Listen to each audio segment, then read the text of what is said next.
Hello and welcome back to my channel, where today I have a review of Baz Luhrmann's latest film, Elvis. This film, of course, documents the life of the titular king of rock and roll, as portrayed here by Austin Butler and co-starring Tom Hanks as his insidious manager, Colonel Tom Parker. Now, Baz Luhrmann is definitely an acquired taste when it comes to his filmography. And even though the biopic genre, especially the music biopic genre, has gotten a little stale recently, I was optimistic that Luhrmann would be able to do something different, create something that was visually or even intellectually distinct. And where I think he definitely does achieves that, it's not the gift that I thought it would be. At 159 minutes, the film plays like an endurance test, as almost like a roller coaster that will not allow you to get off, and therefore you just have to experience the thrill and the rush that just deafens any of the substantive elements of this story. The film moves stridently at breakneck speed, and what's left is not really a film but more advertising the Elvis Presley experience, which is why the darkness of the story, particularly in the third act, doesn't register that well. Luhrmann ultimately gets in his own way because he was so attracted to the concert-fueled adrenaline of Presley's life, yet he feels contractually obligated to actually tell his life story.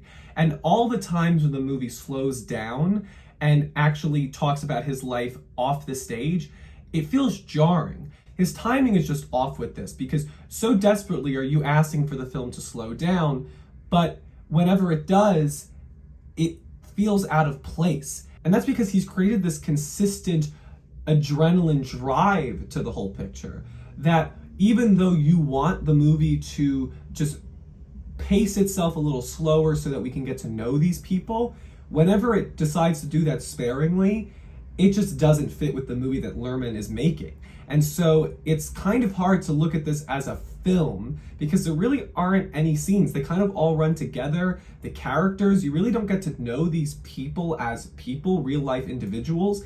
I feel like he works better when dealing with fictitious characters, ones that operate more on their emotional connection, because then they don't have to wear this real life baggage. The issue here is that Elvis Presley, his life had a lot of twists and turns, and this movie feels obliged to share them all. I just think we're getting tired of these films that start when the subject is young, going till their death, and having to just rush through so many important moments without giving them the weight that they deserve. The first 20 minutes work extraordinarily well. There's a great rhythm and electricity to these scenes, but it soon settles in that this is just how the movie's gonna be. And what would have made the opening scene really stand out, in reflection now, just seems to be lost within the rest of the picture.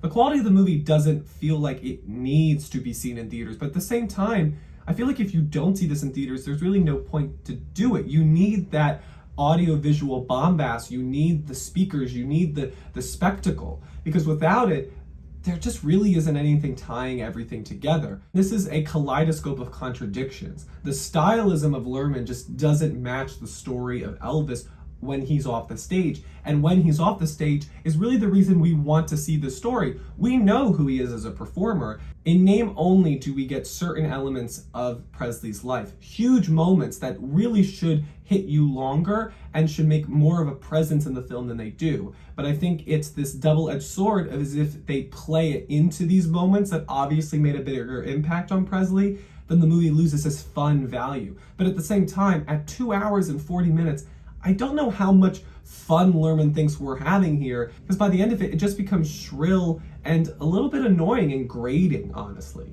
It's a dessert that is trying to masquerade itself as a meal with too much frosting and not enough of the cake that gives us a satisfying story. Now, Austin Butler does a fine job here, and I think the movie would have just fell completely apart if he had not been holding it all together. He is definitely the anchor, but the character of Elvis is kept at a distance. The movie is narrated by Tom Hanks' Colonel Tom Parker, which is such a mind-boggling choice because again, we have another situation which we've been seeing recently, something like Pam and Tommy, where we're being introduced to the story and we're kind of seeing the story through the eyes of somebody who abused the subject that we're interested in.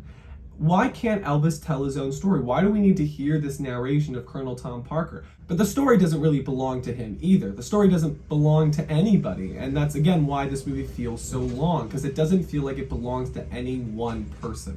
And I think it says something that the best part of the movie is when they actually play a clip of the real Elvis Presley singing at the end. And you're just reminded of what Elvis actually did. When you're watching the real life person, you realize how much of a failed imitation this whole film is. And even though it wants to be a cinematic high, it ends up unfortunately being a cinematic hangover. So that's my review of Elvis. Not particularly positive, though. I definitely think there are some great moments there and a lot of great craft. I think the editing, the sound design is really great, and the performances are fine. But let me know if you see the movie, what you think down in the comments below. Make sure to like, comment, and subscribe to not miss any new videos from Spoilers Ahead with Anthony Post. Thank you all so much, and I'll see you at the movies.